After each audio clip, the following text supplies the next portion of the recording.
Welcome to the Real Estate Investing Club. This is the place everyday real estate investors gather to share their best stories, biggest insights, and favorite tactics to grow a portfolio of cash flowing properties in today's market.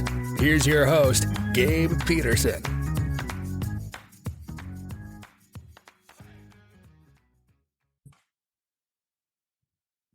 All right. Happy Friday. We are back with another episode of the Real Estate Investing Club. Today we are here with Senate Eskridge. Senate is a multifamily guy with over 500 units across the country. Super excited to have you on, Senate. Thank you very much for showing up. Yeah, thanks for having me, Gabe. Happy to be here. Absolutely.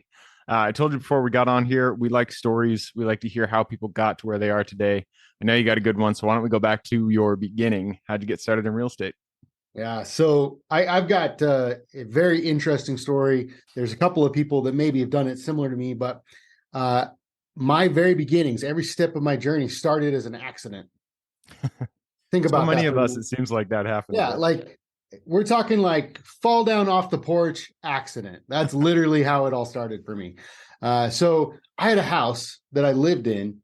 It was about 30 miles from where I worked, my wife worked, and my kids went to school. So literally I had 3 cars every single day that were going back and forth 30 miles one way. So it was like 60 miles round trip back in like the end of 2008, 2009. And I'm sure you all know the gas prices were not where they are, well, close to where they are today, maybe a little higher. Right. And so I did the math and I had to move. And it was going to save me almost $1,000 a month by moving. Jesus, that sucks. Yeah, right. So I had to do it. And so I moved. And then I put my house on the market that I lived in. It sat and it sat and it sat. And I'm like, what am I going to do with this house? Well, I rented it out, really is what it came down to. That was my next step.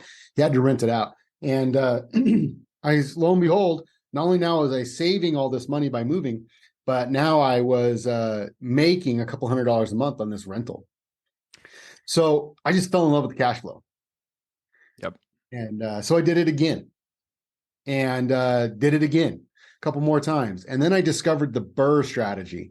And, you know, for those of you that are in single family, you know, that stands for buy, rehab, rent, refinance, and repeat. There's a great book about that. And that's really where my investing journey took off when I discovered that strategy, because I could get houses for almost no money, recycling the same money over and over, right? And I built up a big portfolio doing that. And then somebody offered me, before I could get a house refinanced or even rented rather, somebody offered me a bunch of money for one. So now I'm a flipper, right? Again, the accidental step there. Literally, accidentally, just like stepped off the porch and somebody offered me money. It was awesome. And all of it was just kind of lucked into this. And then I bought a house that was a hoarder house and I got it cleaned out. Those are fun. Yeah. I got it cleaned out, but before I could even start the rehab, somebody offered me money for it. Oh, wow. So now I'm like accidental wholesaler almost, right? But after several years of this, I figured out that I'm making decent money, but I'm never going to make the kind of money that I want to make. I'm never going to be able to go pro with this. And so I decided, you know, I'd moved into multifamily, small multifamily, duplexes, triplexes, fourplexes, things like that. And I had amassed a pretty good portfolio, bigger than most people, right? Mm-hmm. And I'd grown a fairly decent net worth, but I really wasn't making that money. So I had to shift the gears into being a professional. So I spent a year just educating myself on every aspect of commercial real estate. I looked at self-storage, I looked at retail, I looked at triple net, industrial, office, medical, you name it. I looked at it. Some things I looked at for 2 weeks, some things I looked at for 2 months, but I spent just a ton of time researching it. And I figured out that multifamily was the king thing for me because I had all that experience with rentals. Yeah. So in 2020, I decided to shift gears and go full force from single family into multifamily. I joined a mentorship group called Jake and Gino. Oh yeah, and I had Gino on the podcast. He's a great guy to talk to. Gino is amazing. He literally one of my favorite people.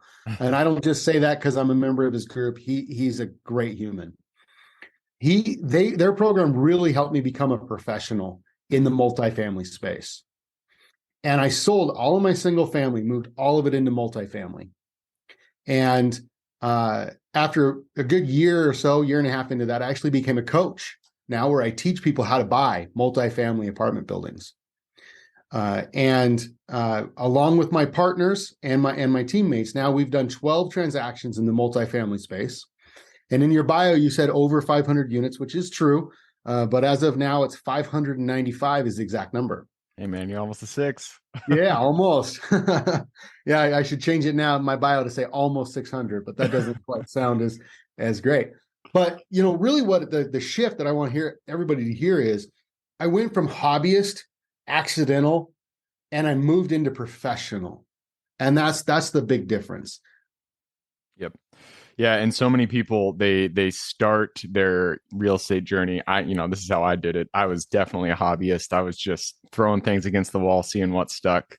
But what really resonated with me about your story is that you really didn't go into it until you saw some results. You saw the cash flow from that first property, and that's kind of made it real for you. And from there, things started snowballing, and then eventually you decided to go pro. So if anybody out there, if you've been thinking about investing in real estate, we say this on every single podcast, but you really just got to get out there and get your hands dirty, get something done. Once you see that cash flow, once you see that first flip, you'll realize the power in it, and you'll really start to take it. But going back to your story, I really like that you're talking about going from hobbyist to a professional, because that really is the obstacle that is probably the most difficult in my mind to overcome.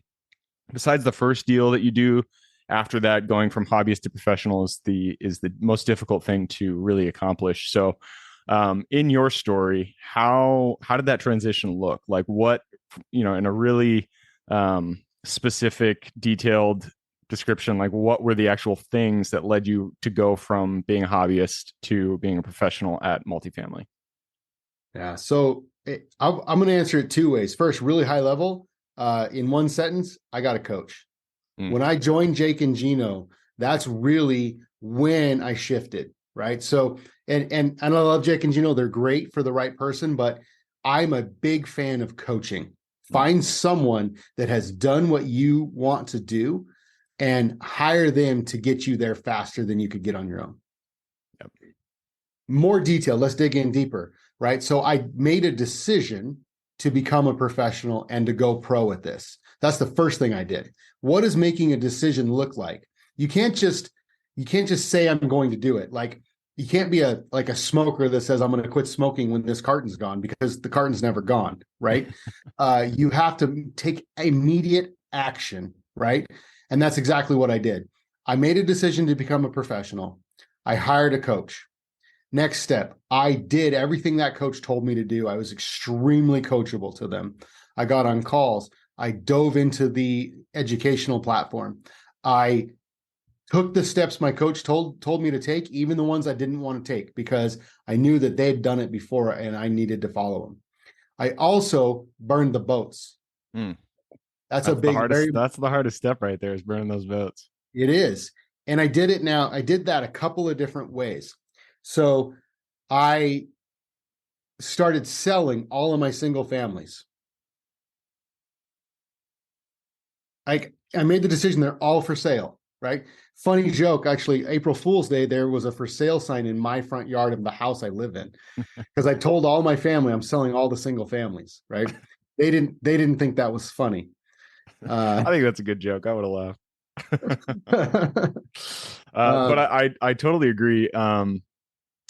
Just to jump into your story here, I mean, looking back on my own story, burning the boats and just making a full leap into whatever you're trying to accomplish is so important because of energy. In my opinion, the reason that it's a necessary step you have to take is because if you don't burn the boats, if you don't, take these other options off the table, then you'll never be putting the appropriate amount or the required amount of energy into your main goal, building a portfolio. that it requires. And so you'll constantly be just trickling energy into all these different activities, but you'll never really be making any progress in any of them, because that's not how progress is made. It's not by small amounts of energy, it's by explosive amounts of energy that really move the needle. I 100% agree with that, right? You have to put your attention into the thing that you want to do. Or say it another way that people remember, you've got to make the main thing the main thing.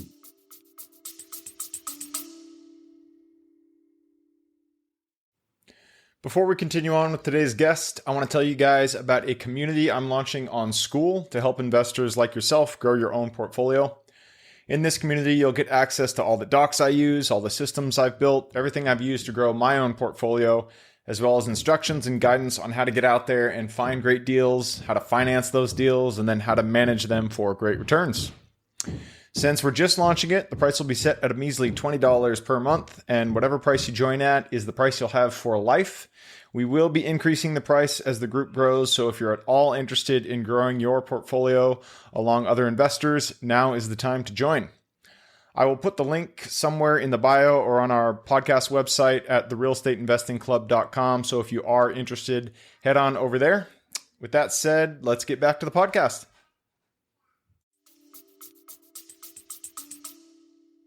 Yep. Simple, but 100% true. Usually the simplest things are. So let's talk about really just logistics and how it looked once you made that decision, once you hired the coach. You started, you sold those single family. I'm sure that was a difficult decision for you because you had built up that portfolio. Once you sold them, did you join I know you had your mentorship. Did you have a partnership you created? Were you buying these on your own? How did it look for that first multifamily that you took down? One of the best things about joining a mentor is the community that it creates. My first, I don't know the exact number, but my first 3 deals or so, 4 deals maybe, were all partnerships with people that I met in the community that I joined. So first, I've got this great partner that helped me along the way, and I want to always acknowledge him because I couldn't be where I am without him. Multifamily, and I think any big commercial real estate is a team sport, and you need to have differing skill sets on a team. And this gentleman, his name is Chris.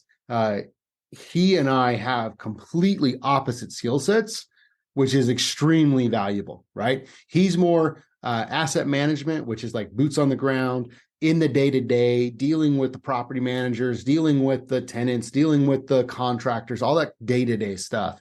And he and I have done, I don't know the exact number, but more deals with him than anyone else, for sure. And it'll probably continue to be that way. We've got this great relationship. Now, I have done deals with other people and will do deals with other people. But the point is, I always try to find that person on the deal that's going to be able to run that side of the business, because I know that's not my strong suit, right? I'm much more front-loaded on the deal. Right? I find the deal, I underwrite the deal, I negotiate the deal, I help find the investors for the deal, I raise the capital, make sure that everything goes smooth on the purchase, and then hand it over to him or someone like him. Yep, makes sense. So I'm going to take one step back from that, and I do want to acknowledge what you said. Finding a partner that complements your skill set is so important and can definitely make your career go smoothly. Before we go into that, though, you mentioned earlier in your story that when you chose multifamily, you had looked at so many different asset classes. I'm kind of like a, shiny object dude. I totally, I know the value of choosing one path and sticking to it. I've forced myself to do that, but I love options. I love the different asset classes. It's one of the reasons why I like real estate, is that each asset class is so unique, so different, has these different problems you need to solve. So what was it about multifamily after you looked at all of these asset classes that made you want to go down that path? And then what other asset classes were you, kind of almost about to choose? Yeah. So many things to say about that. Number one, multifamily, to me, there's so many ways that you can increase the value on a multifamily asset. So let me give you one small example. We've got this apartment complex that's got, 30 33 units in it, and all of the tenants have their own internet package. They're paying $75 to $100 per unit for internet. Oh, wow. Well, we're going to buy one internet pipe for the entire property, and we're going to distribute the internet ourselves to all of the tenants. In doing that, we're also going to be able to install cameras and a bunch of other security features all in one package. This system is going to cost us a little bit of money, call it $25,000, right? I don't know the exact number off the top of my head, but close to that. And now we're going to be able to increase the rent $50 per unit per month. So you're saving the tenants $50 or $25, but you are also taking advantage of the $50 per month. I'm sure your monthly subscription, I'm sure it nets out as a positive cash flow for you guys there. Significantly positive, right? So you do $50 a month times 33 times 12, right? That's a significant amount of increase to the bottom line. 19,800. Wow, that is a big jump. All in internet. All in internet. Now, if you know the way that multifamily is valued, right, with using the NOI and a cap rate, if you do that math at a 5 cap, that's a pretty significant boost in value. $396,000, all from just putting a little bit of internet in your property. I love that. Yeah. So because multifamily gives you that kind of a thing to be able to drive value, that's one of the biggest reasons that I like it. And there's several other things that are like that you can do. And I'm sure there are other things in other asset classes that you can do that same thing with, right? You answered your question about the other asset classes I looked at that I really liked. I really like the idea of self-storage. I think that self-storage is a great asset class, and it's something that's going to be needed for a long time. People always need a place to put their stuff. Yeah. And there are great ways to drive the value there as well. Just by implementing professional management and professional, like locks and sale of locks or electronic locks or security gates. There's lots of things that you can do inside of them. And that was probably my second choice I was going to do. Yep. The reason I didn't do it is because there's not a lot of self-storage in my area. And so I didn't have any way to experience it. Now that I know about investing out of state, I could definitely do that a lot easier. And the next thing that I really like is mixed use, specifically mixed use buildings, because I think that you get the best of every asset class. So my perfect vision would be to become a developer and get like a 6 to 10 story building, build this, and put parking in the basement, retail like restaurants, coffee shops, things like that on the ground floor, offices and self-storage on the second and third floor, and then residential above it. And as you get higher up on the residential, the higher the class of residential goes. Like we're talking penthouse on the top. Yep. I think that's the wave of the future. Yeah. Mixed use retail is, I'm 100% the same way. I think that's a great asset class to own and build.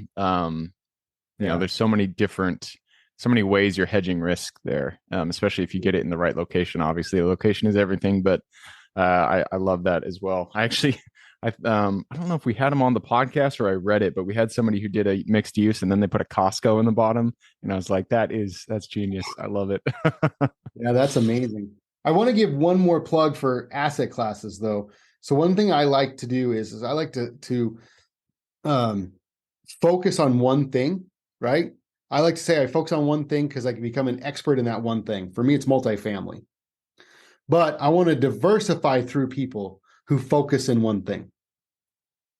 Right? Yep, that makes sense. So now go find a self-storage guy and invest with them. There's nothing wrong with being a limited partner, guys. There's nothing wrong with it. Or become like a capital raiser for that person if that's your skill set. And then go do the same thing with a retail guy and a medical guy and a industrial guy. I would love to just be a professional limited partner. That's my long-term goal. I want to take all of my active profits and roll it into limited partners with other people in other asset classes. Yep.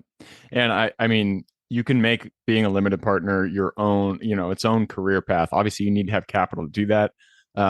But it is something that you can master. I also really like to suggest people invest as a limited partner in a project if they want to get into that asset class. So if you want to learn about multifamily, if you want to learn about self-storage, industrial, whatever it is, find a syndicator out there, find a GP, become a limited partner in their next project, and then watch all of their communications, reach out to them, just ask how the project's going. There's so much you can learn from somebody who's actually out there doing it by watching them do it. So I think being an LP it's a great almost mentorship that you can get while making money. Obviously, you'll need to have money to do it because you need the capital to put into the project, but it's a great way to do that. Several of my limited partners have done that exact thing, right? So they all know I'm a coach. I'm a coach by nature. I coach people just because I do that. And so they come in, they invest with me, whatever the number is, 50, 100,000, and they follow exactly that path you said. But when they ask me questions, I don't just answer it one off. I want to dive in for them. I teach them and I show them all these things, and they take advantage of that from me. And I don't mean that as a bad thing. I'm that type of person. I'm willing to give it. And so, I'd love to help anybody that wants to learn about multifamily. Come invest with me. There you go. And I'm going to use that as our segue because we have gone through our time already. So we need to go to the quick question round. Are you ready? Let's do it. Let's do it. It starts with books or any form of education. Give me 2 recommendations, 1 real estate, 1 general life wisdom. Books. So one of the best books I've read recently is called The Power of One More by Ed Mylett. I have followed Ed Mylett for well over a decade, and this book has got 12 or 13 chapters of extremely actionable advice on mindset and personality and business. Highly recommend check it out and dive into the rest of his content. It's absolutely valuable. I don't want to give just a specific plug on real estate. I'm sorry to do that, but it's back to hire a coach.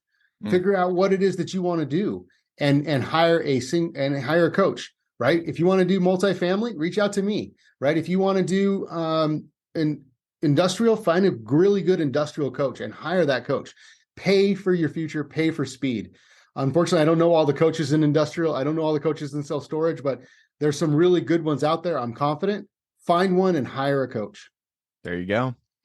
All right, moving us on. This is for your younger self. So let's go back to the Senate he just bought that first house. He just started renting it out. Go to him, look him in the eye, give him 1 piece of advice moving forward. Go bigger, faster. Everybody says that. And if you guys are listening and you haven't started in real estate, listen through all the episodes, listen to 10 episodes. I bet 9 out of 10 of the investors that come on this podcast say they wish they started sooner or they wish they went bigger, faster. Everybody wishes they do it. So if you haven't done it, just get out there, get your hands dirty, get that first deal done. That is, you will not regret it once you are 5 years down the road. Moving us on to the next one, and this is about your business. The business, all of our businesses, they live and die on the people that work with us. So what are the first 3 positions that you hired for? And then would you do it differently if you started again today? No, I wouldn't do it differently. The very first position I hired was an asset manager. And it's that person with the opposite skill set as me. And it wasn't a hire, it was a partner. But that's the first person I got. And I think that's absolutely the very first person. The second person, and this is going to sound counterintuitive, is my wife. I brought my wife into my business, and we don't work lockstep every single day, but my wife is my biggest supporter, my biggest cheerleader, my biggest fan. If you're going to be successful in any entrepreneurial endeavor, it's going to take a lot of work. And if you can have your spouse supporting you, pushing you and driving behind you, then it is absolutely key. Now, if they're against you, you're never going to be successful. Yep. The third one is an executive assistant. And mine is a virtual assistant. She's from the Philippines, but she does everything for me. Like, you couldn't imagine the things that this gal does for me. It's insane. Yep. And I would do it in that order. Yep. I love it. And on the VA EA note, if you guys don't have enough money out there, if you're just getting started and you don't think you can hire a VA, you can. You don't need to hire them for 8 hours a day, 5 days a week. You can hire them for 2 hours 2 days a week, and that'll cost you 40, $50. So it really does help clear your plate. So take everybody's advice here. Go get yourself a VA. It'll help you more than you think. That moves us to the next question, and this is about the U.S. It's a big place, a lot of square miles out there. So give me one metro you're most excited about investing in today. Atlanta, Georgia. All right, Atlanta. Georgia seems to be pretty popular. So does Florida. So you are in good company out there. I like it. Why specifically Atlanta? Well, so my crystal ball tells me that in 10 years, when people refer to the city, well, back up. When people refer to the city today, everyone thinks of New York City. That's what everybody thinks of. 10 years from now, it's going to be Atlanta. All right. You heard it here first. I love it. I've actually never been to Atlanta. I've flown into Atlanta, but I've never checked it out. I know it's a big hub, so we'll see if it happens. Moving us on, and this is about mentors. We've talked a lot about mentorships here on the podcast. So none of us are islands. We all stand on the shoulders of giants. So who is one mentor who's contributed significantly to your career as it is today? Well, I mentioned Ed Milet earlier. I also mentioned Gino Barbaro, Napoleon Hill. Now he's not here for us to all see, but I've dove into his works a lot. He's got amazing books. If you're not focusing on personal development, then you're leaving a lot of money on the table. Dive into Napoleon Hill's work. I guarantee it'll change your life. And his obscure works, especially Outwitting the Devil. Yep. Those are all good. All right. That leads us to the very last question. You've given us a lot to think about. I'm sure people want to reach out, learn about your mentorship program, learn about multifamily. What is the best way for people to get in contact with you? The best way possible is just my website, senateeskridge.com. All of my links, all of my forms, everything are all funneled through there. So just go to senateeskridge.com. You can contact me. You can even take a free Investing 101 course right on that website. Right on. And that is SenateEskridge. I will put that link in the show notes. So if y'all want to reach out to Senate, just go ahead and click the little more in the description. It'll pull down the full description, and in there you can find Senate's URL. All right, man, that wraps it up. Thank you very much for hopping on the show. Thanks for having me. This was fun. You were right. The time flew. Absolutely. For everybody who's here with us today, thank you guys for showing up. You are the reason we do this. So if you guys have any questions whatsoever, reach out to me, Gabe at therealestateinvestingclub.com. And if you want to support the podcast, all we ask is that you give us a like, subscribe, share, all that jazz. Other than that, I hope you guys have an absolutely fantastic week. Keep rocking real estate, and I look forward to seeing you on the next episode. All right, before I officially sign off, I have a quick announcement to make. If you're interested in becoming a passive investor in one of my deals, my own company, Kaizen Properties, is looking for capital partners for our upcoming projects. We invest in what are known as recession-resistant assets, mainly self-storage facilities, mobile home and RV parks, and industrial properties. If you're interested in investing and would like to learn a little bit more about my company, our investing criteria, and some of the previous projects we've done, go to the Real Estate Investing Club podcast at therealestateinvestingclub.com and scroll all the way down to the bottom of the page. Click on the Invest With Us button. That'll pop up the investor form. Fill that out, and we will reach back out to you as soon as we can. Or if you prefer a little bit more of a personal touch, you can reach out to me at Gabe at therealestateinvestingclub.com. So really, that is it. Again, it was a pleasure hanging out with you guys during this episode, and I look forward to seeing you on the next episode.